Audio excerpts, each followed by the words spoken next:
Yung pangalawang libangan ko, basketball. At yun yung praises ko. After more than 1 month na na-diagnose ako ng severe hypertension, medyo natakot akong mag-basketball hanggat di ko nasisigurado yung kalagayan ko. So, nag-laboratory, na-resetahan, at part ng celebration ng teachers, World Teachers Day ay basketball game ng mga teachers. So, nung Friday, nag-basketball kami, unang-una, after almost more than a month. Nung una, natatakot ako. Ako yung pinakamatanda doon sa court, sa lahat ng players, both teams. Matanda pa ako sa principal, 52 pa lang yung principal. No? Nung una, nag-aalangan ako, pero pag nandiyan ka na sa laro, nakakalimutan mo na mayroon kang hypertension. Nagme-maintenance ka. Oo. Nakakatuwa, no? Na parang sa palagay ko lang, baka mali ako, palagay ng iba, pero natutuwa ako. Kasi pagkata, Sir, nagja-jogging ka ba? Bakit ang bilis mo pa rin? Parang ako pa rin yung pinakamatanda, ako pa rin yung mabilis tumakbo dun sa mga naglalaro. At natutuwa ako kasi nakabalik na naman ako dun sa pangalawa kong libangan sa basketball. So, wala naman akong libangan sa buhay. Si Bernadette lang at saka basketball. Oh. Hindi. Sila yung ibig ko sabihin, sila yung mga outside God, no, hindi sa Diyos. Sila yung mga instrumento ng Diyos na binigay sa akin para magpaligaya sa akin bilang tao. Amen. Wala bas kayo ba? Walang nagpapaligaya sa inyo? Kaya siguro ganyan ng mga pagmumukha nyo, walang nagpapaligaya sa inyo. Okay, start na tayo. Baka kung ano pa mapag-usapan natin. Punta na tayo sa message. Nasa ika-4 na buwan na po ako nung kwento ng chapter 9 verses 1 to 17, yung conversion ni Saul, no? Ibig sabihin nun, 8 weeks na, 2 weeks ako pagka isang buwan, so ika-4th month ko na ito, 8, kasi 2 beses lang naman. May last part ito, so sa third Sunday ay yung last part nito. Then after that, meron akong isang buwang pagpapahinga sa pagpipreach. At siguro marami sa inyo ang natutuwa. Ay, salamat. Hindi ko na muna maririnig si pastor na mahabang mag-preach. Pero pinaalala ko sa meeting namin, sabi ko, hindi ko alam, biro lang daw, sabi ni Dayan, pero merong mga members daw na namimili ng preacher, no? Kung sinong naka-assign ng Sunday. No? Sana hindi totoo yun, biro lang talaga yun, Dayan. Dahil pag totoo yun, Dayan, mananagot ka sa akin.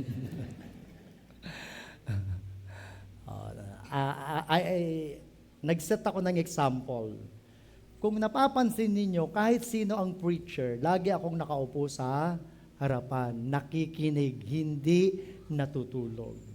Dahil malaki po ang respeto ko sa pakikinig sa salita ng Diyos, sa pangangaral ng salita ng Diyos. At naniniwala ako bilang mangangaral, kung marunong makinig sa ibang mangangaral, yung mga tao ay pakikinggan din ako kapag ako naman ang naging tagapagsalita. Tama? Oo.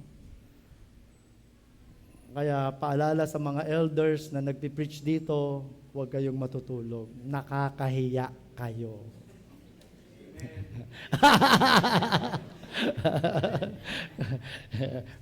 Hindi lang kayo nakakahiya, nakakainis pa kayo.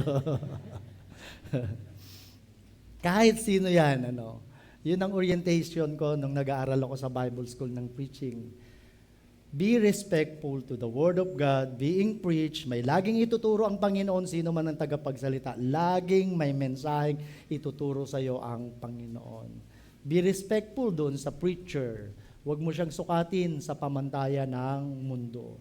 Tinawag sa ng Diyos at bilang tinawag ng Diyos, pag nakautayo siya sa harapan, meron siyang authority mula sa Panginoon. Amen?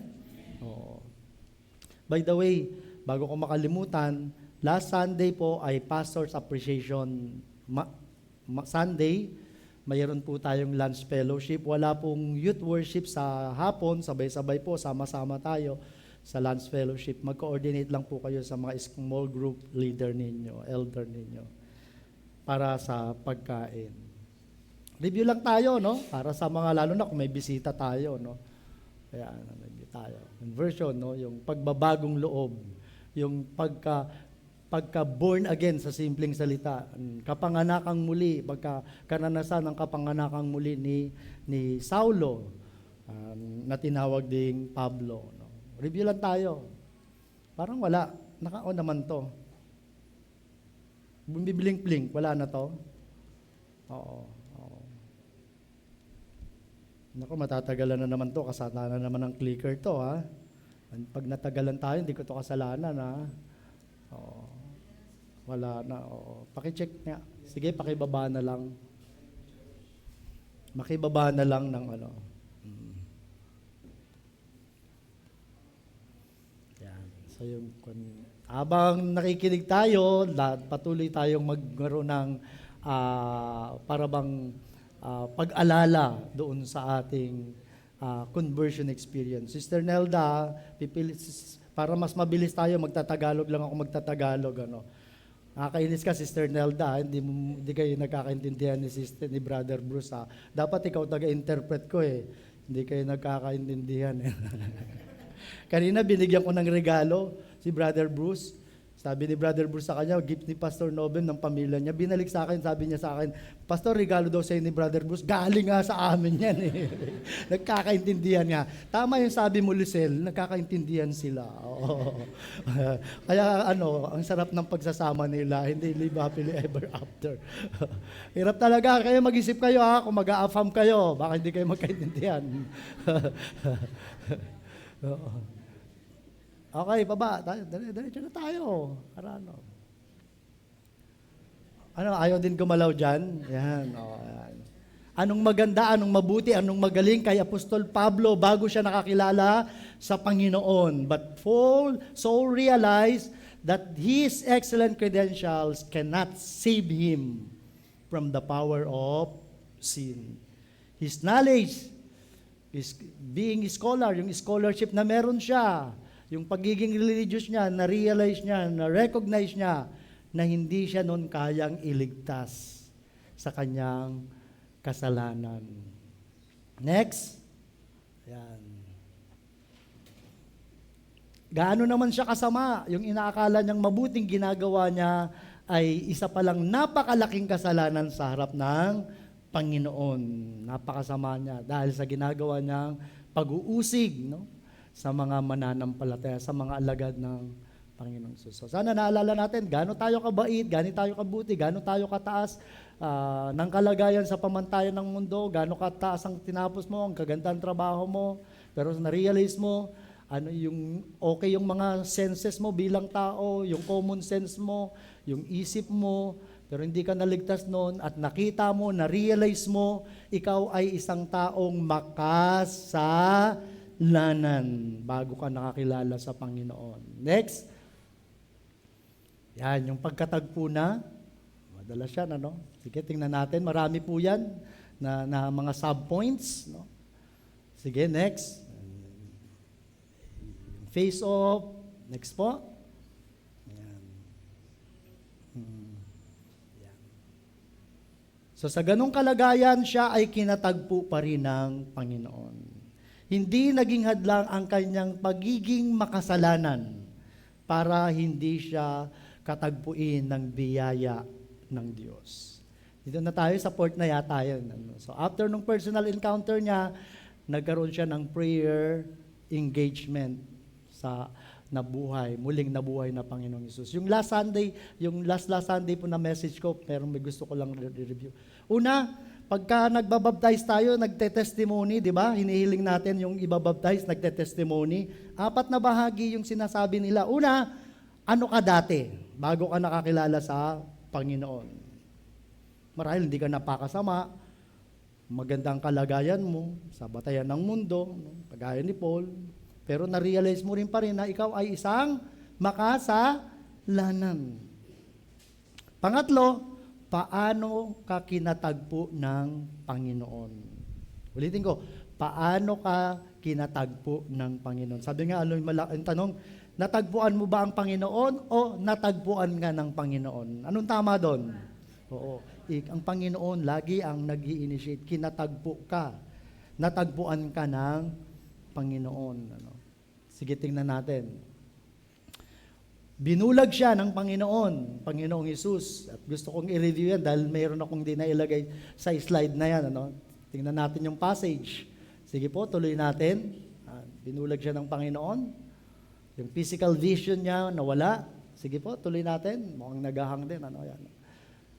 Wala siya for 3 days, bulag siya. Hindi siya kumain. At ang tanging niyang ginawa ng mga pagkakataong yon ay nanalangin. Ano? Sige, tingnan natin. Meron akong na-share dyan. Ano? Ginamit ng Diyos ang paraan ng kanyang pagkabulag. No? Sa ilang mga pwedeng masabing makatwirang dahilan. At yun yung 3. Pag-aaralan natin. I-review natin pala. Sige, tingnan natin. Next. Ano yung mga dahilan? Dahil siya ay napakayabang, matuwid sa tingin sa sarili, kailangang ipakita ni Jesus, ibigyang diin ni Jesus na siya ang makapangyarihan pa rin, ang may kontrol, ang may kapamahalaan sa kanyang buhay. No? At kailangan niya magkaroon ng personal na karanasan sa Panginoon upang maging matagumpay siya sa kanyang pagkatawag sa ministeryo ng Panginoon. Pangalawa, dahil sa kanyang pagkatbulag, na-realize niya na siya ay helpless, powerless. Wala siyang magawa at ang tangi niya lang pwedeng gawin ay manalangin. Honestly, medyo nalulungkot po ako pagka merong magpapabaptize at bibigyan ng pagkakataong mag-testimony na hindi ko maririnig sa taong yon na magpapabaptize. Nasasabihin niya na ipinaunawa sa akin ng Panginoon na ako sa aking sarili ay walang kakayahan, helpless, powerless para iligtas ang aking sarili. Ipinaunawa sa akin ng Diyos na kailangan ko ng tagapagligtas. Kung hindi nyo masasabi yung baka ang nangyari lang, lumipat lang kayo ng sinasabi nyong relihiyon. Ay, ayoko na doon, naboboring na ako doon. Dito naman ako, masaya sila no? Baka ganun lang. Dapat sa pagpapabautismo mo, sa pagsunod mo sa bautismo, sa tubig, sa Panginoon, ay dahil ipinaunawa sa iyo ng Diyos na ikaw sa sarili mo, kahit gaano kakabait sa batayan ng mundo, ikaw pa rin sa harapan ng Diyos ay isang makasalanan at nangangailangan ng tagapagligtas dahil sa iyong sarili, wala kang kakayahan at wala kang kapangyarihan para iligtas ang iyong sarili sa kapangyarihan ng kasalanan at sa bunga nitong kamatayan. Personally sa akin, yan, yung 2 Corinthians 5:17. If anyone is in Christ, he is a new creation. Sabi ko sa sarili ko, Lord, ayokong maging kagaya ng tatay ko, pero nakikita ko yung sarili ko, kung hindi ko lang papantayan yung tatay ko, hihigitan ko pa siya. Ipinaunawa sa akin ng Diyos na hindi ko kayang baguhin ang aking sarili. Hindi ko kayang magkaroon ng pagbabago sa aking kalooban. Kung maliban na lang ako'y makipag-isa kay Kristo. Yan po yung lagi kong inaantay na marinig. And sad to say, hindi ko lang alam kung dahil na lang sa kakulangan ng kakayahang magsalita, hindi nasasabi yun ng mga ilang nagpabautismo. Pero napakahalagang marinig po yan. Ipinaunawa sa iyo ng Diyos na ikaw ay powerless, helpless, and you need, that's the very reason why you need a powerful Savior. Kasi kung hindi ganon, baka pinagbigyan mo lang yung kaibigan mo, kasawa mo, nagsimba ka rito, nagpalit ka ng reliyon, tapos ang katwiran mo, sige na nga, total, isang Diyos lang naman sinasamba ron, wala namang pagkakaiba, samahan ko na lang siya para wala kaming away. Kung ganun lang ang dahilan mo, medyo nakakalungkot po yun. Dapat naging maliwanag sa ating mga nagpabautismo, sumunod sa lubog sa tubig, paglulubog sa tubig na ipinaunawa sa atin ng Diyos na wala tayong kakayahan para iligtas ang ating sarili. And that's the very reason why God the Father sent His Son. Walang dahilan para ipadala ng Ama, Diyos Ama ang kanyang Diyos Anak, kung kaya nating iligtas ang ating sarili. Amen? Yun po yun. Nanalangin siya, dinala siya nito sa pananalangin. Anong pinanalangin niya? Tingnan natin. Anong kaya pinanalangin niya? No? Yun. Isa pang dahilan sa pagbubulag sa kanya para sa pagbabalik ng kanyang paningin, nagkaroon na siya ng panibagong pananaw kay Kristo at sa mga Kristiyano. No? Na dati ay ang tingin niya kay Kristo ay isang scam, no? Isang impostor, isang nagkukunwaring sugo ng Diyos, Mesyas, anak ng Diyos. At ang mga mananampalataya, sila ay mga naliligaw sa tamang katuraan ng reliyong Judaismo. Sige po, tingnan natin. No? At yun yung sabi nilalarawan ng pagkaalis ng takip ng kanyang mata sa verse 18. Sige po. Yan. So, wala yan last Sunday na hindi ko nalagay. So, Paul's conversion is an amazing story. Kahanga-hanga po yung kwento. At nagpapakita ito na walang mahirap sa Diyos. Amen? Sabi ng kanta, walang imposible sa Diyos. Walang mahirap sa Diyos. No? Kilala niya kung sino yung kanyang gustong tawagin. Alam niya kung paano kunin ang kanilang atensyon. Nakakapagbalik tanaw na ba kayo sa inyong conversion? Paano ba kinuha ng Diyos ang inyong atensyon? Yung iba, nagkaroon ng mabigat na problema. Yung iba, nagkaroon ng mabigat na karamdaman. May iba't iba tayong karanasan. Paano kinuha ng atensyon? Yung iba naman, wala namang ganun.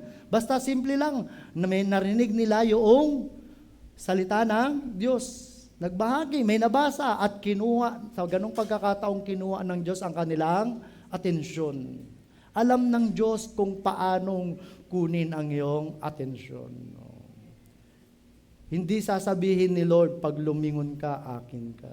Hindi, ganun. Pag lumingon pa, no? Hindi, kaya ni Lord na palingunin ka papunta sa Kanya. Amen? Kaya niyang palingunin ka para maituon mo ang iyong paningin sa Kanya bilang Panginoon at tagapagligtas.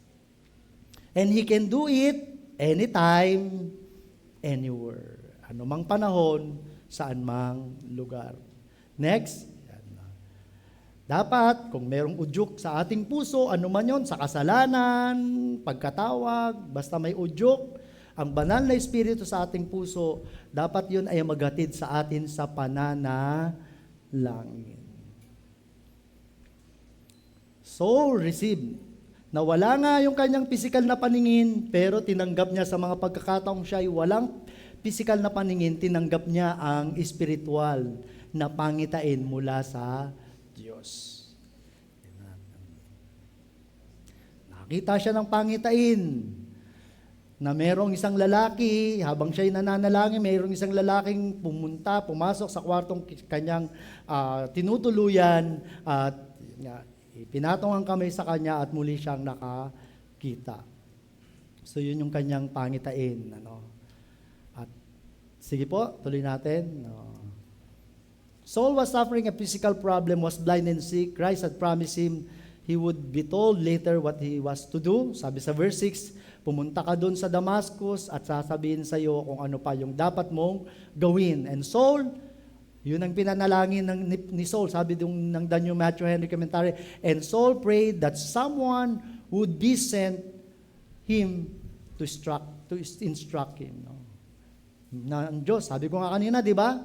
May mga pagkakataong direktang Diyos ang umusap sa atin, pero sa mas maraming pagkakataon, gumagamit ang Diyos ng tao para ipahayag ang kalooban ng Diyos, ang salita ng Diyos sa ating buhay. Yun yung pinanalangin niya. Ano yan? Application yan? We must pray for what God has promised. Pinangako sa kanya na sasabihin sa kanya kung anong dapat niyang gawin. Kaya yun ang kanyang ipinanalangin. Lord, send someone. At yun yung sagot ng Diyos sa kanyang panalangin. Si Ananias. Next. Ayan. Yung, may letter D po pa kasi yan. Letter C lang po pala yan, pero may mga subpoints pa. Si subpoint may subpoint pa. 4 yan. So 3 lang ang i-discuss ko ngayon dahil 30 minutes na lang po ako. 3 lang po yung i-discuss ko, yung pang-4 sa 3rd Sunday uli. The Savior restored soul's physical vision. Yung A, ano yung A? Wala na, nakalimutan niya na. Meron na? May clicker na? Asan na yung clicker? The Savior, ano yung first point? Yung A, ano yung A? Wala na lang. The Savior, remove. Remove, puro remove lang, R lang nga. Remove soul's physical vision. Yung pangalawa, soul, letter R, receive the Savior's spiritual vision. Yung pangatlo, the Savior restored soul's physical vision. At meron yan subpoints na 4, 3 lang ang hindi sa Heavenly Father, once again, we ask for your wisdom, we ask for your guidance, we ask for your presence as we study your word this morning. Illuminate us, Lord, and help us to have an expository listening.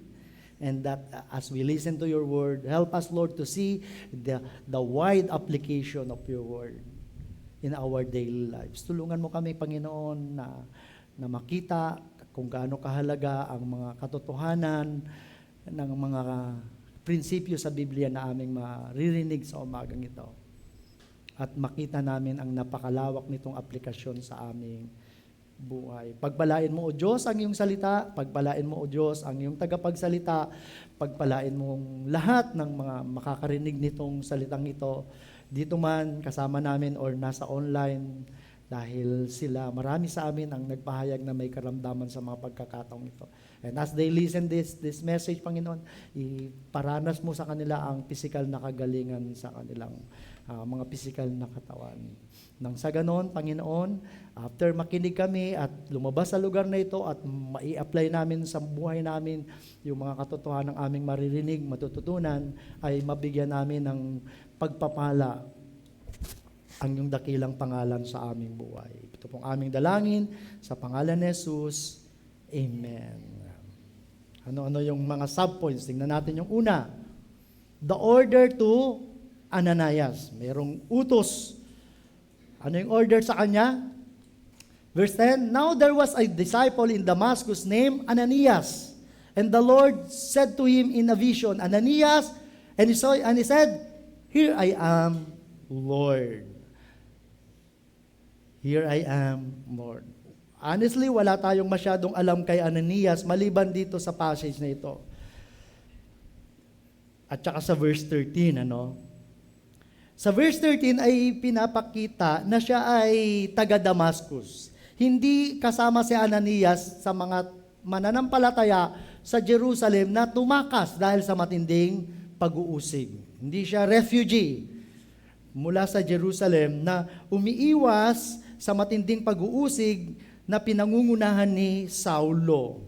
Sabi ng nagkasundo ang The Wycliffe Bible Commentary, even the New Matthew Henry Commentary, he was not lately driven there, no? Hindi siya yung kamakailan lang ay napatakbo doon sa lugar na yon mula sa Jerusalem. Makikita natin na siya ay native, talagang nakatira sa Damascus. At hindi rin natin alam kung paanong ang ebanghelyo ay umabot sa Damascus. Kasi kung pag-aaralan natin, una sa Jerusalem, tapos saan sumunod? Samaria. Tapos mas malayo pa ito sa Samaria, no? Damascus sa banda, sa northern part pa to, no? Familiar pa rin po ang lugar na yon ng Damascus, sa Syria, no?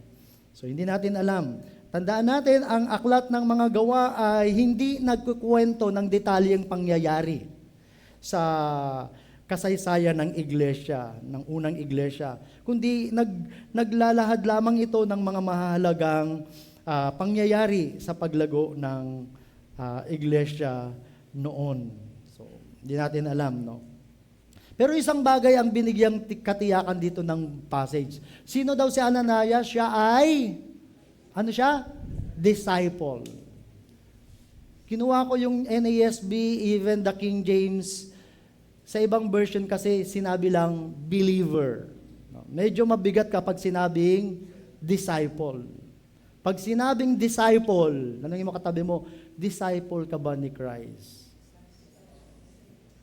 Kasi ang ibig sabihin ng disciple, student, follower. Hindi lang believer. Sumusunod. Hindi lang sa isip alam niya na si Jesus ang kanyang tagapagligtas. Hindi niya lang yun isinapuso. Kanya itong isinap sa pamuhay. Yun ang ibig sabihin ng alagad ni Kristo. Ipinamumuhay ang katuroan ni Kristo, ipinamumuhay si Kristo sa kanyang buhay. Gusto ko ulit tanungin, ikaw ba ay disipulo? Hindi kailangan ng Panginoong Hesus ang mga church goer. Ang kailangan ni Jesus ay disciple. Amen? Hindi kailangan ni Jesus ang Zimbabwe. Ang kailangan ni Jesus ay follower. Disciple. He was a disciple at Damascus. Sinabi doon, and because of that fact na binigay doon, sabi doon, binigyan ng diin pa ni Paul sa kanyang testimony nung nasa harap siya. Hindi ko alam kung kay Agrippa o sa isang leader, political leader. Malalaman natin, mapapag-aralan pa natin yan na sinabi niya na si Ananias ay godly man, makadiyos. Deeply devoted, Gumamit ng, anong tawag sa deeply? Mga English teacher, yung nagbibigyan diin sa isang verb, adverb, kalimutan. Bawasan ko COT mo. COT. Adverb, binibigyan ng mas matinding diin yung verb, Deeply devoted, Yung devoted ba, verb siya? Hindi ba siya noun? No. So, adjective siya. Paano? English na tayo dito, Ma-teacher ho ako. Kaya sana maintindihan niyo ako, Devoted, Pero tingin ko, noun siya. Adjective. To the law, so devoted, deeply devoted. Ibig sabihin, masunurin siya sa kautusan. Hindi naman na maitatatwa na sila ay bahagi ng reliyong Judaismo at sa kanila ibinigay ang kautusan ni Moses, ng Diyos sa pamamagitan ni Moses. Masunurin siya noon sa ganun. Kagaya ni Paul. At hindi lang siya masunurin sa kautusan, masunurin siya kay Kristo. Hindi lang siya kagaya ni Paul na panlabas na pagsunod lang. Totoo siyang alagad ni Kristo. At binigyan din yon dahil sa mga panahong ito, si Saulo, si Pablo ay hindi pa alagad ni Kristo. Pinakita yung contrast. Ano ang kaibahan ni Ananias at ni Pablo or ni Saulo. At dahil doon, siya ay well regarded sa ibang mga version, sabi, respected. Kapag ikaw ay totoong disipulo ni Kristo, totoong may mga magagalit, lalo na yung mga papagawa ng masama. Pero sa mga taong merong maayos na pag-iisip, kapag ikaw ay nakikita nilang seryosong alagad ni Kristo, ikaw ay kanilang igagalang. Amen? Ang ibig ba sabihin ng alagad ni Kristo, hindi nakikipagbiruan? Hindi kayo nakikipagbiruan? Oo. Nakikipagbiruan. Pero pag nakipagbiruan, hindi bastos. Hindi makapanakit. Pero masayahing tao. Pero pagdating sa mga usapang seryoso,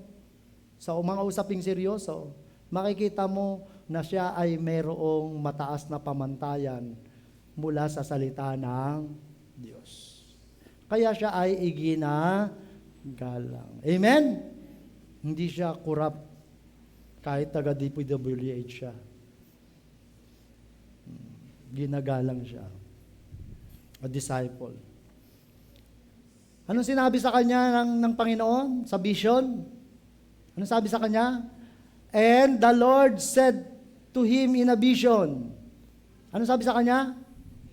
Ananias, wala pang sinabi, tinawag lang yung kanyang pangalan. Anong sagot niya?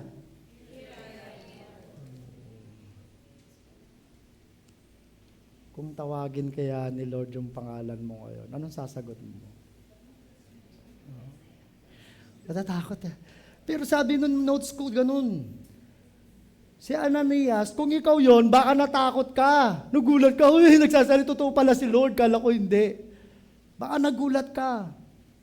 Pero sa Ananias, wala tayong mababakas dito na pagkagulat o pagkasindak. Ibig sabihin, sa Ananias, totoong disipulo, sanay makipagniig sa Diyos. Hindi bago sa kanya ang tumanggap ng salita mula sa Diyos. Galing. Bakit?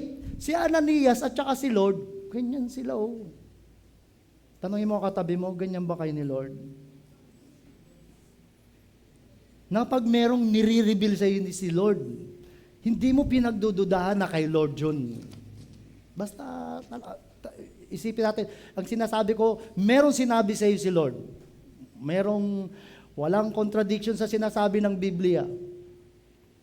Sinabi sa iyo ni Lord, nagulat pa si Kent, wala si Kent dito no? Kent, tinatawag ka maging pastor. Sabi ka, gano'n, nagulat. Hindi gano'n si Ananias.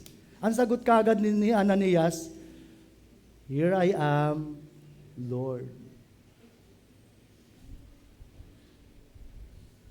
Di ba? Hindi sinabi. Sino ba kahapon yun? Teka, tumatanda na ako, teka. Ay, nakakainis. Sabi ko sa kanya, sis, mag-pray ka. Sabi niya, ba't ako? Gulat. Parang hindi sanay mag-pray. Hindi ko na sasabihin, natawa na si natawa na yung naalala ko na, hindi ko na sasabihin. Gulat! Ba't ako? Hindi sanay. Hindi sanay mag-praise. Publicly, kayo naman masyado kang judgmental. Mahiyain. No. Sumagot na. Alam niyo na kung sino. Alam niyo na. Nagigets niyo yung ibig ko sabihin? Mukhang ito lang yata ang first point, no? Makakaabot din pa ako ng December dito. That's my point. Nung tinawag sa kanya, wala pang binasabi ang Panginoon sa kanya. Sinabi lang, Ananias. Teka. Pangit. Ananias. Ano sabi niya?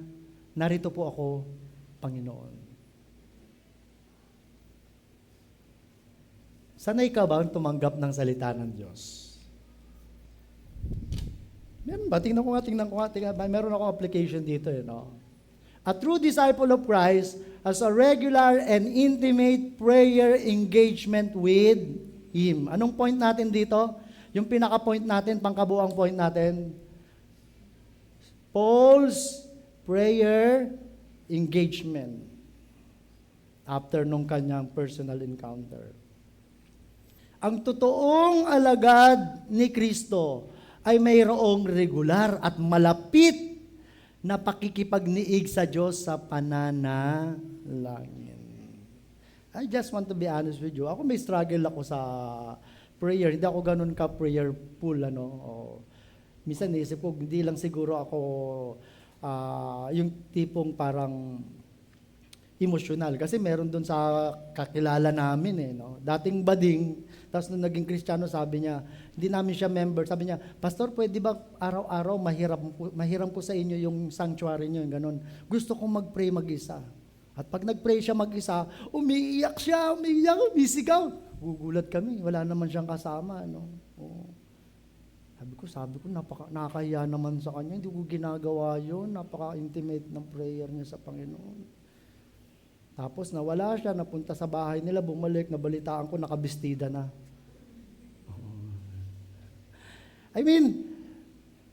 Hindi po sinasabi rito yung gaano kakatagal manalangin, gaano kakahaba manalangin, gaano yung emotional manalangin. Ang sinasabi ko rito, gaano ka kalapit, katotoo sa yung pakikipagniig sa Panginoong Hesus sa pananalangin. Amen? Gaano? Ganon si Ananias. A true disciple of Christ is devoted to Him and His Word and will be recognized both by the people inside and outside the church. Ang totoong alagad ni Kristo ay nakatalaga ang kanyang sarili sa Panginoong Hesus at sa salita ng Diyos, at kung pag may usapin, ako honestly, napaka-vocal ko. Sabi ko, Sir, bakla yata yung anak ko. Sir, sabi ko, ang anak mo, dapat i-identify mo kung personality or activity. Kapag malambot yan, sir, baka personality lang. Kasi homosexuality is not personality, it's activity. Effeminate ang tawag dyan. Pero yan, kapag nakipagrelasyon sa kanyang kapwa, lalaki yan. Diyan mo lang pwedeng sabihin na bakla. Sabi ko, marami rin namang Kristiyano na effeminate, walang hilig sa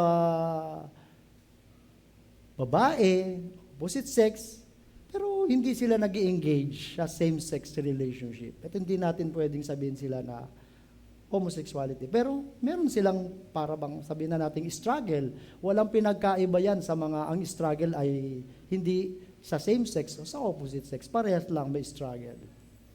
Pero pagka napaka-vocal ng sinasabi ko, against ako sa same-sex marriage, hindi ako, may mga kaibigan ako na pag nagpo-post, katabi nila yung partner nila na kung lalaki, lalaki rin, babae, babae rin, no like yan, no like. No. Nirerespeto kita sa gusto mong gawin, pero respeto mo rin ako sa pananaw ko na hindi ako sumasang-ayon sa iyong gawain. At firm ako sa mga moral issues. No? Naniniwala ako na ang pagiging totoo na hindi ka judgmental, bagamat hindi nila ikatuwa, pero sa mga may matinong pag-iisip, irerespeto ka nila, tahangaan dahil ikaw ay mayroong paninindigan. Amen? Oo. I-recognize ka. Nire-recognize ka ba? Sa labas, sa trabaho mo, sa kapitbahay nyo? No? Hindi tayo perfecto. Ulitin ko ha, tayong mga Kristiyano ay hindi perfecto. Tayo ay mga dating makasalanan na iniligtas sa biyaya ng Panginoon. At patuloy na pinabagiging banal ng biyaya ng Diyos sa kapangyarihan ng banal na Espiritu. Pero sa kabuuan, masasabi nila na tayo ay tunay na Kristiyano sa uri ng ating pamumuhay. Amen? At yun, naniniwala ako, yun ang kalagayan ni Ananias. Tingnan natin. Anong order sa kanya? Una, tinawag siya. Ano sabi sa kanya? And the Lord said, go over to Straight Street and find the house of a man named Judas and ask there for Paul of Tarsus. He is praying to me right now, for I have shown him a vision of a man named Ananias coming in and laying his hands on him so that he can see again. Kung i-imaginein ko ito, magkaparehas pagkakataon, nananalangin si Saulo, nananalangin si Ananias. Na-imagine nyo ba? At sa kanilang parehas na pananalangin, parehas silang nakakita ng pangitain. Ano yung pangitain kay Ananias? Nakakita niya ang pangitain na siya ay kinakausap ng Diyos. Si Saulo, anong kapangitain niya? Merong lalaki na ang pangalan ay Ananias pumasok sa kwartong kanyang kinalalagyan at ipinatong ang kanyang kamay para manalangin. Yun yung vision. Pero bago yon, maliwanag. Go over to straight. Wala akong nakuhang mapa no? Kung straight lang ba yan, ano? Sabi nung The MacArthur Bible Commentary, this is street which runs through the heart of Damascus, no? Siguro doon sa lugar na personal kinatagpo siya, bumagsak siya, siguro dire-diretso yun, lugar na yun, papasok sa mismong pusod, no? Sentro ng Damascus. Kamakailan, hindi ko alam kung tama yung recollection ko, kamakailan binomba ng Israel yung isang parang mahalagang building doon. Government building, ministry building yata. Sa mismong gitnang-gitna ng Damascus. Nabalitaan niyo yun? Wala. Hindi kayo mahilig sa current events. Huwag kayong magte-test ng ng civil service, baka hindi nyo masagot yan. Baka makailan lang, Hanggang ngayon, sa panahong ito, ay gusto ko, mamaya kasi makikita natin, Hanggang ngayon, yung daanang yun ay naroon pa rin. At ang tawag sa kasalukuyan, sa daanang ito ay Darb el Mustaqim, sabi ng The MacArthur. So, yung road na yon, nandoon pa rin at may bago ng pangalan. At ang Panginoon, kung titingnan natin, pag nagbigay ng order, napaka-specific. Dumiretso ka ron sa daanan hanggang doon sa pusod ng Damascus at ipagtanong mo yung bahay. Kaninong bahay yung ipagtatanong niya? Bahay ni Judas. Hindi to si Judas Iscariote, patay na siya ha. Huwag niyong pagkamalan. Bahay ni Judas. Dahil nandoon yung si Saulo, Anong sabi? Anong ginagawa ni Kinuha ko yung The Living Bible dito. Ano yung maliwanag na ginagawa ni Saulo that time? Yan. Sa ibang version kasi, ang sinabi lang, he is praying. Pero sa The Living Bible, sinabi diyan, he is praying to me. Kanino nananalangin si Saulo? Oo. So, yung babalik na sa last point natin, in-acknowledge ni Saul si Jesus, yung kanyang accuser, yung kanyang judge. So, nakita niya, unti-unti naliliwanagan siya, at unti-unti tinanggap niya na yung Jesus na sinasabi niyang impostor, hubwad, hindi totoong Mesyas, ay totoo palang Diyos na anak ng Diyos na makapangyarihan. Kaya siya ay nananalangin kanino? Sa Panginoong Jesus. Base sa sinabi sa kanya na sasabihin sa iyo kung ano ang gagawin mo sa nasusunod pa. Yun ang ipinanalangin niya. At yun ang dahilan kung bakit dapat pumunta at sumunod si Ananias. So, why Ananias must go to him as quickly as possible? Now was no time to linger. Hindi na dapat magkaroon ng panahon ng pagtutumpik-tumpik o magbagal-bagal. Dapat agad sumunod si Ananias sa kanyang utos. Sa iniuutos sa kanya ng Panginoong Hesus. Saul was under conviction of sin. Yung si Saulo, sa panahon ng kanyang pananalangin, ay lubos na nababagabag sa kanyang puso dahil sa kanyang kasalanan. At dapat yun samantalahin ni Ananias upang ipanalangin si Saulo patungan ng kamay at muling makakita.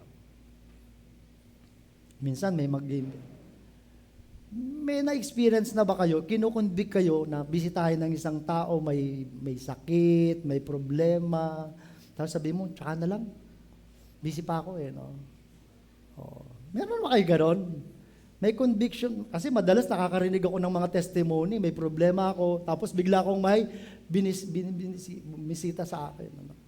Kamakailan lang sa DCS, parang may problema yung isa, madami akong narinig, pero isa lang Biglang may pumunta sa bahay nila para magatid nung kanyang ipinapanalangin pangangailangang pagkain. Meron na ba kayong ganon? Parang may conviction kayo sa Panginoon na puntahan ng isang tao? Wala? Hindi kayo close ni Lord? Kasi naniniwala ako, pagka-close tayo ni Lord, bibigyan niya tayo ng oportunidad at conviction sa ating sarili para gamitin tayong instrumento upang tugunan ang pangangailangan ng isang taong may pangangailangan, lalo na't yung taong yon ay alagad din ng Panginoong Jesus. Napakaraming testimonies. Nagpipray, Lord, wala na kaming masaing, ganito. At magugulat siya, may biglang taong hindi inaasahan pupunta sa bahay niya at sabi, Nangusap pa sa akin ng Panginoon na puntahan kita at meron kang pangangailangan. Ginagawa pa ba patuloy ng Diyos yan hanggang ngayon? Pero ang tanong, kapag ikaw yun, lagi ka bang nakahandang sumunod? Mabilis na sumunod sa Panginoon sa ipinagagawa sa iyo? O sasabihin mo, Lord, teka muna, tsaka na, mamaya na. No? Si Nadet, madalas nagagalit sa akin yan. Punta na, sagutin mo na yung ate mo, tawag ng tawag sa'yo. Birthday ng ate ko, gusto mangingin ng regalo. Mga may 25 tawag na yan.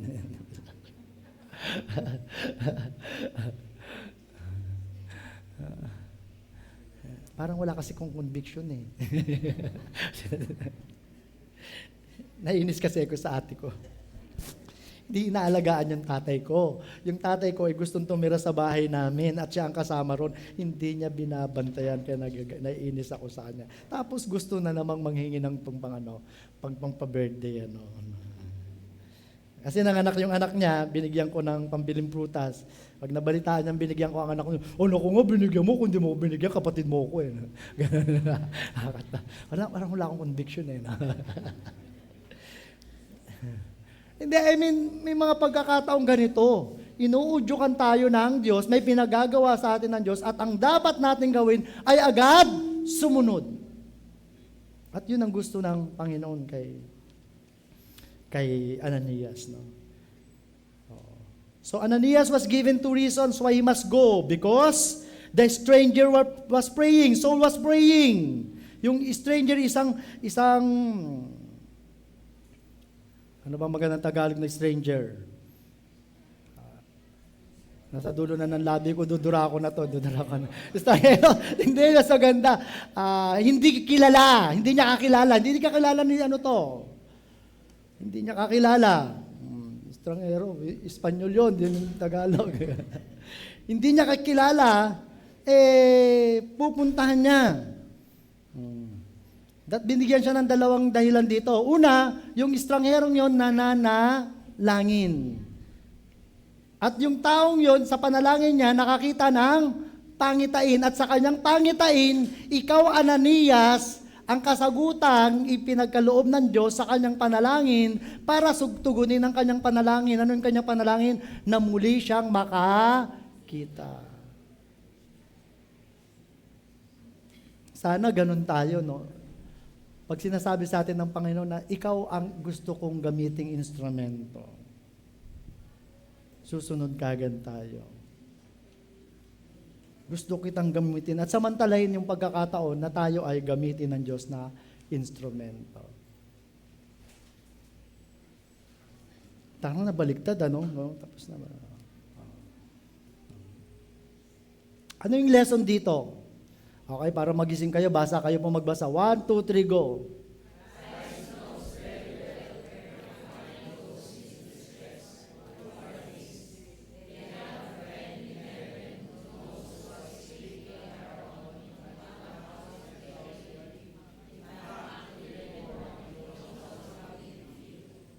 Ulitin ko nagpe-pray si Saul, nagpe-pray si Ananias. At ang panalangin nila ay pinagtagpo ng Diyos. Sila ay pinagtagpo ng Diyos sa panahon ng kanilang pananalangin. At ang magandang doon, alam ng Panginoong Hesus, alam ng Panginoong Hesus kung paano matatagpuan. Napakaliwanag, no? Saan street ka pupunta, anong bahay ang pupuntahan mo, na ipagtatanong mo, maliwanag. Alam ng Panginoong Hesus, alam niya kung paano masusumbungan, katatagpuin ang isang taong nahihirapan. Ano mo katabi mo, nahihirapan ka ba ngayon? Meron ka bang paghihirap na nararanasan ngayon? At iso yung magandang katay ngayon, alam ng Diyos kung paano kanya katatagpuin. Alam ng Panginoong Jesus. They have a friend in heaven who knows what street they are on, saang lugar sila, and what house, eksakto, na lugar, na bahay, saan loob sila. In fact, even more, He knows how they feel. Alam ng Diyos ang iyong nararamdaman.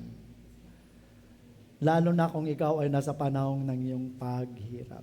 Alam ng Diyos kung meron kang kaguluhan sa iyong pag-iisip. Alam ng Diyos kung meron kang kalituhan sa nais na desisyon mong gawin.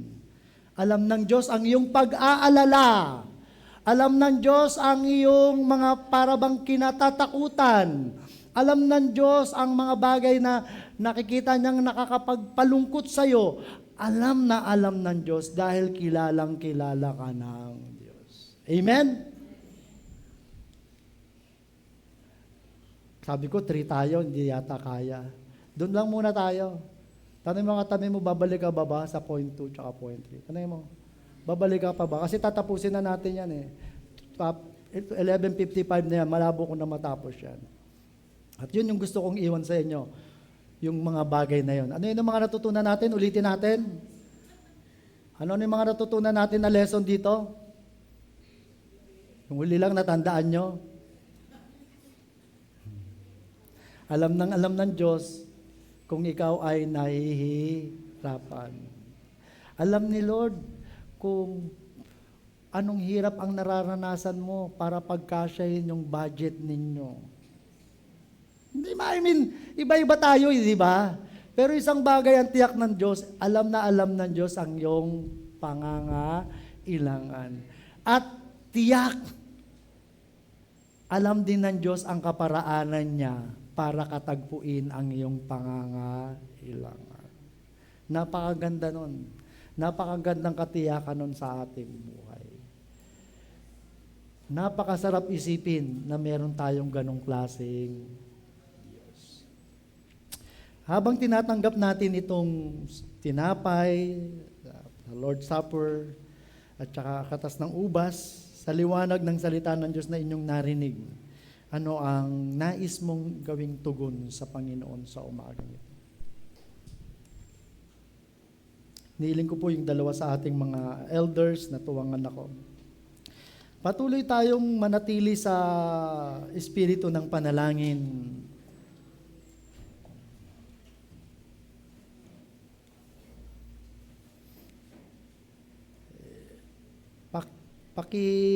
Ano muna dayan para hindi nila makita. Tapos ilagay sa bandang dulo. Ano muna rito. Patayin muna siya. Tapos ilagay sa bandang dulo yung passage sa Lord's Supper.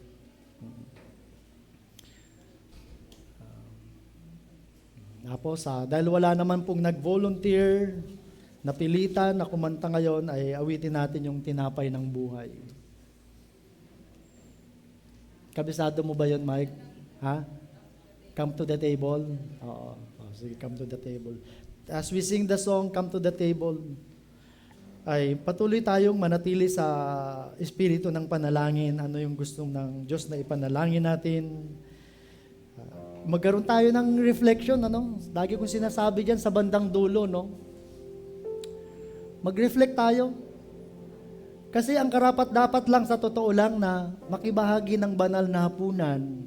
Litin ko po ang may karapatan lang, maging dito sa church ay pamantayan natin, pulisiya natin, tayo ay sumusunod sa pamantayan ng tinatawag na close open. Anong ibig ko po sabihin sa close open? Yung close, ang pakikibahagi sa banal na hapunan lamang ay pinapayagan natin sa church para sa mga taong tumanggap kay Kristo at nagpabautismo ng lubog sa tubig. Yun po ang ibig sabihin ng close. Saan ka mang denominasyong galing, as long na tiyak mo, ikaw ay tumanggap kay Kristo bilang iyong Panginoon at sariling tagapagligtas at sumunod sa bautismo sa tubig, ikaw ay pwedeng makabahagi dito. Yun naman po ang ibig sabihin ng open. Hindi ka man official member ng ECF, pwede kang makibahagi. Basta tiyak mo sa iyong sarili na ikaw ay totoo at tunay na alagad ni Kristo. Pwede kang makibahagi. Pero magkaroon tayo ng reflection. Anong klaseng pamumuhay nagkaroon tayo sa nakalipas na linggo? From from Monday hanggang Saturday. Namuhay ba tayo bilang mga totoong alagad ni Kristo? Ipanalangin natin sa Panginoon, Lord, tulungan mo kong